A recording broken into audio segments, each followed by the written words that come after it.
মিনিটের ভিডিওতে আমি মেনোপজের যোনি, ভলভাল এবং মূত্রনালীর উপসর্গ নিয়ে আলোচনা করব। আমি এখানে অপরিচিত শব্দ ব্যবহার করতে পারি।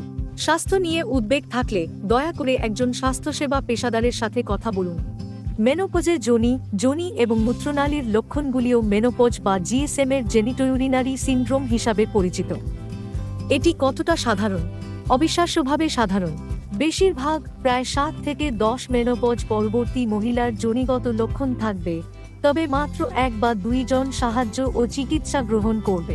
এটি কম ইস্ট্রোজেন মাত্রার মহিলাদেরও প্রভাবিত করতে পারে, যেমন পেরিমেনোপজ, বুকের দুধ খাওয়ানোর সময় এবং প্রোজেস্টেরন কেবল গর্ভনিরোধক পিলও ব্যবহারে। আমি বুঝতে পারি যে কিছু মহিলা স্বাস্থ্যসেবা পেশাদারের কাছে এই লক্ষণগুলি নিয়ে কথা বলতে বিব্রত বোধ করেন, তবে আমরা এই বিষয়ে কথা বলতে অভ্যস্ত। এটি অত্যন্ত সাধারণ এবং কিছু বিষয় আছে যার জন্য আমরা সাহায্য করতে পারি। এটি কি এবং কেন এটি ঘটে? ঠিক আছে, মহিলাদের যোনিতে শ্রোণীতল, মূত্রাশয় ও মূত্রাশয় থেকে প্রস্রাব বহনকারী নল, ইউরেথ্রাতে ইস্ট্রোজেন রিসেপ্টর রয়েছে। ইস্ট্রোজেন রিসেপ্টরগুলি পর্যাপ্ত ইস্ট্রোজেন না পেলে ভলভ ও যোনি শুষ্কতা এবং চুলকানির মতো উপসর্গ দেখা দিতে পারে। যোনি কম তৈলাক্ত হয়ে যায়, ত্বক আরও সূক্ষ্ম হয়, যা যৌনতা, প্রস্রাবের ফ্রিকোয়েন্সি, জরুরি অবস্থা এবং পুনরাবৃত্তিমূলক প্রস্রাবের সংক্রমণে ব্যথা ও অসুবিধা সৃষ্টি করতে পারে। লক্ষণগুলি সাহায্য করার জন্য আপনি কি করতে পারেন? লক্ষণগুলি সম্পর্কে স্বাস্থ্যসেবা পেশাদারের সাথে কথা বলুন। আপনার ভালোভাবে যত্ন নিন। স্রাবের পরিবর্তন হলে বেশি ধুতে প্রলুব্ধ হতে পারেন, তবে এটি জ্বালা সৃষ্টি করতে পারে। সাবান ক্ষারীয় এবং আমাদের যোনি প্রাকৃতিকভাবে অম্লীয়, তাই সাবান সম্পূর্ণ এড়িয়ে চলুন। পরিবর্তে ময়েশ্চারাইজিং ক্রিম ব্যবহার করার চেষ্টা করুন। গোসলের আগে ভলভাতে প্রয়োগ করুন, তারপর চুল শরীর ধুয়ে নিন। এটি একটি প্রতিরক্ষামূলক বাধা তৈরি করবে। গোসলের শেষে এটি ধুয়ে ফেলুন এবং এটি ভলভাবান্ধব সাবান বিকল্প হিসাবে কাজ করবে। শুষ্কতা ও চুলকানি উপশমে সারা দিন ময়েশ্চারাইজার ব্যবহার করতে পারেন। আপনি যোনি ময়েশ্চারাইজার এবং লুব্রিকেন্ট কিনতে পারেন।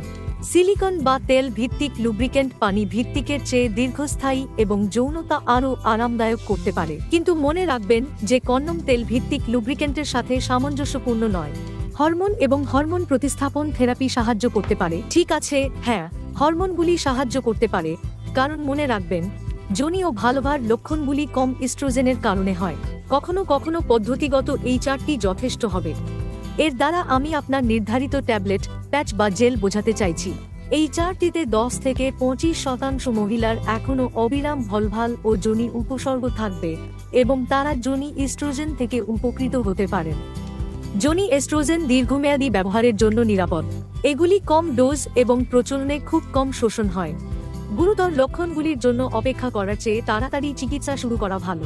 এগুলি পেজারি ট্যাবলেট, ক্রিম এবং জেল হিসাবে পাওয়া যায়। কিছু মহিলাকে স্তন ক্যান্সার বা গুরুতর লিভারের রোগের মতো অবস্থার কারণে পদ্ধতিগত এই চারটি এড়াতে পরামর্শ দেওয়া হয়। তবে কিছু ক্ষেত্রে যোনি ইস্ট্রোজেন এখনও ব্যবহার করা যেতে পারে কারণ তারা কম ডোজ এবং স্থানীয়ভাবে শোষিত হয়। অনুমান করবেন না যে আপনার এই চারটি না থাকলে আপনার যোনি ইস্ট্রোজেনও থাকবে না। আসুন প্রাথমিক যত্নে আমাদের সাথে কথা বলুন। যদি আপনার যোনি থেকে নতুন বা উদ্বেগজনক রক্তক্ষরণ হয় এবং যোনি ইস্ট্রোজেন পরীক্ষা সাহায্য না করে, তবে চিকিৎসকের পরামর্শ নিন, কারণ যোনি ত্বকের সমস্যা হতে পারে যার জন্য আলাদা চিকিৎসার প্রয়োজন হতে পারে। এছাড়াও একটি আয়না দিয়ে দেখুন। যদি আপনি কোনো পরিবর্তন বা অস্বাভাবিক অঞ্চল দেখেন, তবে আপনার স্থানীয় জিপি বা স্বাস্থ্যসেবা পেশাদারের সাথে যোগাযোগ করুন।